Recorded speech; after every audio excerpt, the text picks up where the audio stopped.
নমস্কার, দেখছি রিপাবলিক বাংলা, সঙ্গে রয়েছে আমি স্বর্ণালী। আর শুরু করছি সোজাসুজি স্বর্ণালী।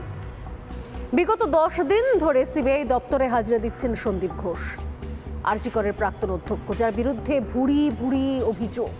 মাস্কট স্পিন কন্ট্রোল ল্যাবের পরীক্ষায় এটি প্রমাণিত। কেয়াসেট আলোপেক্স পেন্টা অ্যাক্টিভ নতুন চুল গজাতে সাহায্য করে, চুল পড়া বন্ধ করে। Keyaseth Alopex penta active 10 hair fall প্রবলেমের একমাত্র সলিউশন। দীর্ঘদিন ধরে তিনি আরজি কর হাসপাতালটাকে কোট আনকোট বাপের জমিদারি বানিয়ে নিয়েছিলেন।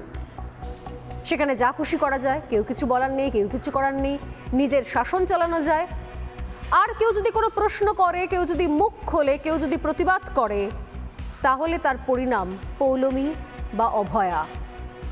এর আগে একাধিক কেসের ক্ষেত্রে সন্দীপ ঘোষ খুব সুন্দর আত্মহত্যা বলে চালিয়ে পার পেয়ে গিয়েছিলেন, কিন্তু কোথাও বিপদ বাড়ল অভয়া হত্যাকাণ্ডের পর। কারণ যে অবস্থায় অভয়ার দেহ উদ্ধার হয়, তারপর যখন তারা জোর জবরদস্তি আত্মহত্যার তত্ত্ব খাড়া করছিল, সেই সময় থেকেই কোথাও বারুদে দেশলাই পড়ে, যদিও আগুনটা দিকে দিকে জ্বলছিল। এ রাজ্যে একাধিকবার একাধিক ধর্ষণের ঘটনায় যে ধরনের উদাসীন ভূমিকা দেখিয়েছে প্রশাসন, যে ধরনের দায়িত্ব জ্ঞানহীন মন্তব্য করেছেন খোদ মুখ্যমন্ত্রী মমতা বন্দ্যোপাধ্যায়, তাতে একটা বিষয় স্পষ্ট, মানুষের মনে আগুনটা জ্বলছিল। আর সেই বারুদের ওপর একটা দেশলাই হলো অভয়া ধর্ষণ এবং হত্যাকাণ্ড।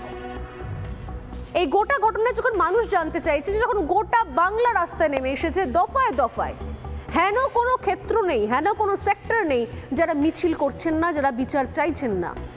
আমি আগের দিন বলছিলাম যে এক্ষেত্রে অভয়া হত্যাকাণ্ড ধর্ষণকাণ্ডের বিচার কখনোই অরাজনৈতিক হতে পারে না।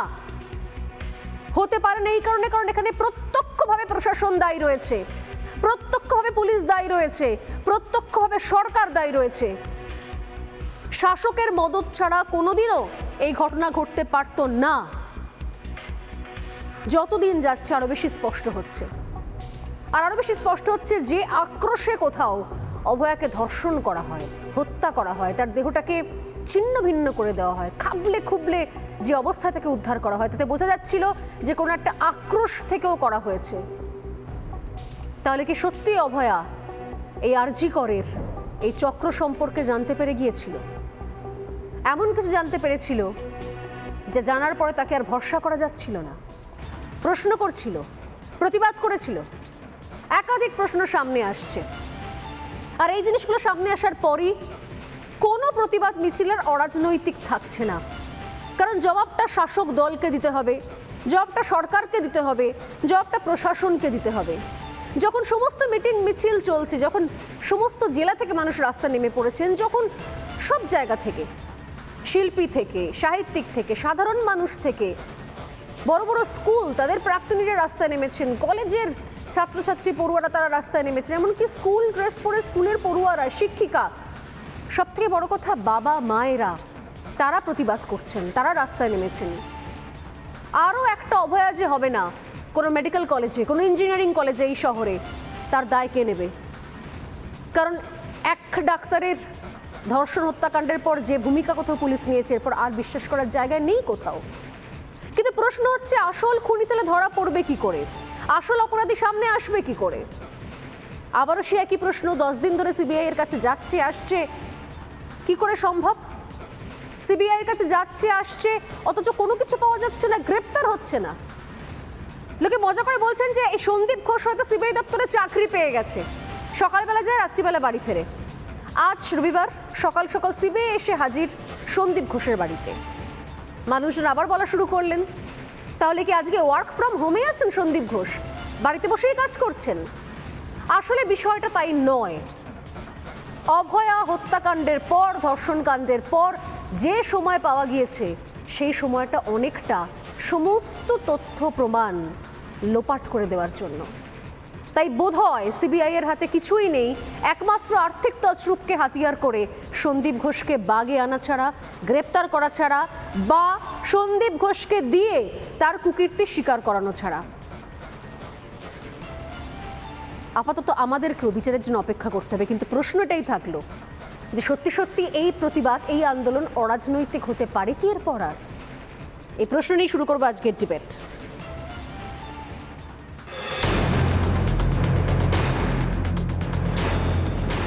এই মুহূর্তে তুমি দেখতে পাচ্ছ সন্দীপ ঘোষ তিনি এসেছেন, গেট খুলছেন। সন্দীপ বাবু কেন গেট খুললেন না?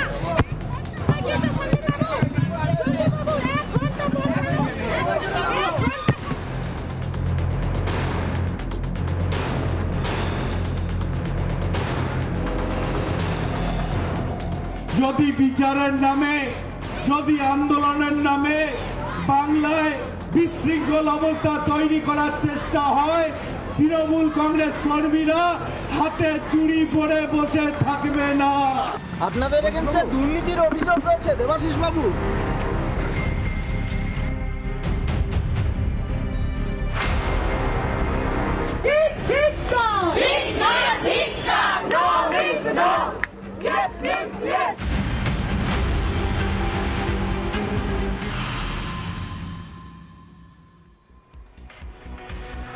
নয় আগস্ট আরজি করা অভয়া খুন এবং ধর্ষণের তদন্তের 5 দিন পর, সেই তদন্ত 5 দিন পর হাতে পায় সিবিআই। ততদিনে খেল খতম। দেহ তড়িঘড়ি দাহ করা হয়ে গেছে, গোঁজা মিলের ময়নাতদন্তের কাজ শেষ হয়ে গেছে, হাসপাতাল ভাঙচুর শেষ হয়ে গেছে, যাবতীয় রেজিস্টার রস্টার সব পুড়িয়ে ফেলা হয়ে গেছে, সেমিনার হলের সামনের দেওয়াল ভাঙা হয়ে গেছে, সিসিটিভির ফুটেজ গায়েব হয়ে গেছে। এখন সিবিআই এর হাতে কি রয়েছে? শুধুমাত্র বয়ান ছাড়ার কিছু আছে কি? গত 16 আগস্ট থেকে সিবিআই দপ্তরে জিজ্ঞাসাবাদ করা হচ্ছে সন্দীপ ঘোষকে। শিয়ালদা আদালতের নির্দেশে সন্দীপ ঘোষের পলিগ্রাফ টেস্টের প্রক্রিয়াও শুরু হয়েছে। কিন্তু পলিগ্রাফ টেস্টে কি সত্যি বেরিয়ে আসবে? আসল সত্যি কি স্বীকার করবে সন্দীপ ঘোষ? অপরাধের শিকড় তো অনেক গভীরে। সূত্র মোতাবেক আমরা যে খবর পাচ্ছি তাতে স্পষ্ট একটা গভীর ষড়যন্ত্রের জাল বোনা হয়েছিল। নিখুঁত পরিকল্পনা করে ময়নাতদন্ত করা হয়েছিল। এখনো পর্যন্ত যে খবরগুলো আমরা পাচ্ছি তার মধ্যে সবথেকে চাঞ্চল্যকর, সবথেকে বিতর্কিত, সবথেকে ভয়ঙ্কর যে ঘটনার প্রভাব আমরা জানতে পারছি সেগুলো আমি পরপর আপনাদের সামনে বলি, এবং তাহলে আপনারাও বুঝতে পারবেন যে কোনোভাবে এটা হঠাৎ করে ঘটা কোনো ঘটনা নয়, এটা বিচ্ছিন্ন কোনো ঘটনা নয়। প্রথম দেহ দেখেন একজন জুনিয়র চিকিৎসক বলে সূত্রের খবর। ঘটনা ঘটার পর যখন 3টে থেকে 4টের মধ্যে ঘটনা ঘটে, তারপর প্রথম দেহ দেখতে পান একজন জুনিয়র চিকিৎসক। তিনি খবর দেন নাকি এক সিনিয়র চিকিৎসককে। এরপরই নাকি তৎক্ষণাৎ তড়িঘড়ি খবর যায় অধ্যক্ষ সন্দীপ ঘোষের কাছে।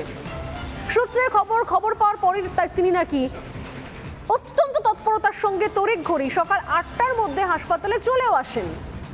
কাকপক্ষীও তখন জানে না যে কি হয়ে গেছে। সাধারণ হাসপাতালের কর্মীরা, চিকিৎসকেরা, ওয়ার্ড বয়রা কিছুই জানে না। 11টার পর তারা খোঁজ করা শুরু করে, অথচ তার আগেই সন্দীপ ঘোষ সকাল 8টার মধ্যে নাকি হাসপাতালে চলে আসেন বলে জানতে পারছি আমরা সূত্র মোতাবেক।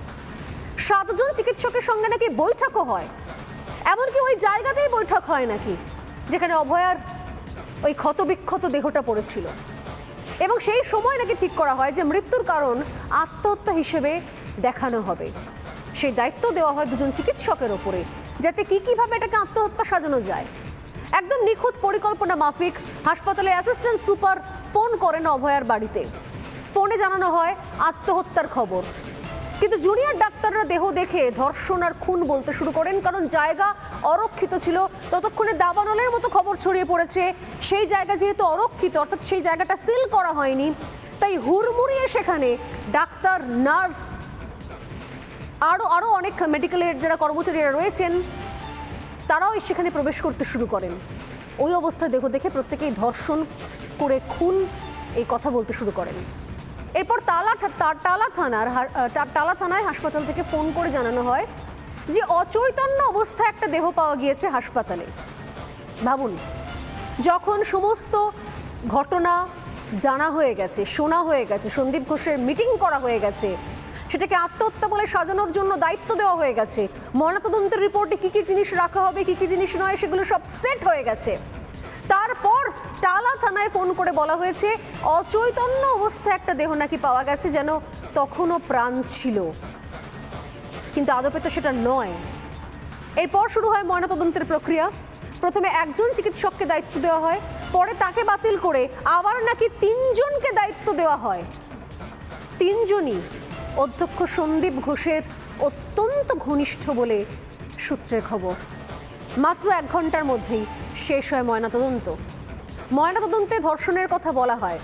এরপরে টালা থানায় হোয়াটসঅ্যাপ কল করেন নাকি অধ্যক্ষ, এবং পরে সেই কল লিস্ট নাকি ডিলিটও করা হয়। এই সময়ের মধ্যে 4 বার ফরেন্সিক বিশেষজ্ঞকে ফোন করেছিলেন সন্দীপ ঘোষ বলে আমরা জানতে পারছি। কেন এদের নাম সামনে আসছে? কেন হাসপাতালের সুপার সঞ্জয় বশিষ্ঠ, যদিও প্রাক্তন সুপার থেকে শুরু করে মেডিসিন বিশেষজ্ঞ, এই প্রত্যেকের বাড়িতে আজকে সিবিআই এর রেড হয়েছে, হয়তো স্পষ্ট হচ্ছে। আরজি কর হাসপাতালের পুরোটাই যে সাজানো ষড়যন্ত্র তা স্পষ্ট হয়ে গেছে আদালতেও। আরজি করের পড়ুয়ারাও বলছেন যে এর নেপথ্যে রয়েছে বিরাট বড় ষড়যন্ত্র, যার প্রমাণের অবশিষ্ট হয়তো আর কিছুই বাকি নেই। সেই কারণে সিবিআইকেও দেশের শীর্ষ আদালতে বলতে হয়েছে অপরাধ স্থল বদলে গেছে। আরজি করে চিকিৎসকরা তারা কি বলছেন একবার শোনাবো, তারপর আমি আসছি আমার বাকি অতিথিদের কাছে। দক্ষিণ কলকাতার একজন অস্থি বিশেষজ্ঞ, খুব সিনিয়র প্র্যাকটিশনার, এটা অলরেডি এই রাজ্যের বিরোধী দলনেতা এবং এই রাজ্যের প্রধান বিরোধী দলের সভাপতি সেই নামটি নিয়েছেন। সেই অস্থি বিশেষজ্ঞ, তার ওই বিশেষ সম্পর্কটি শীর্ষস্থানীয় প্রশাসনিক ব্যক্তির, উনি ব্যক্তিগত চিকিৎসক, উনার সেই সম্পর্কটা কাজে লাগিয়ে উনি নর্থ বেঙ্গল মেডিকেল কলেজের পাস আউট। সেই নর্থ বেঙ্গল মেডিকেল কলেজেরই একটা গ্রুপ অফ ডক্টরস বলা যেতে পারে, using this particular senior doctor and his connections, একটা নেক্সাস গড়ে উঠেছে। যে নেক্সাসটাই এই সন্দীপ ঘোষের মতো ব্যক্তিদের আজ মদত যোগাচ্ছে। এবং এর আগেও তো সন্দীপ ঘোষ একাধিকবার ট্রান্সফার হয়েছিলেন এবং বিভিন্ন বেনিয়মের জন্যই ট্রান্সফার হয়েছিলেন, তারপরে উনি ফিরে এসছেন। তা কি সেই ক্ষমতা সূত্র, কি তার উৎস, কি তার সূত্রপাত?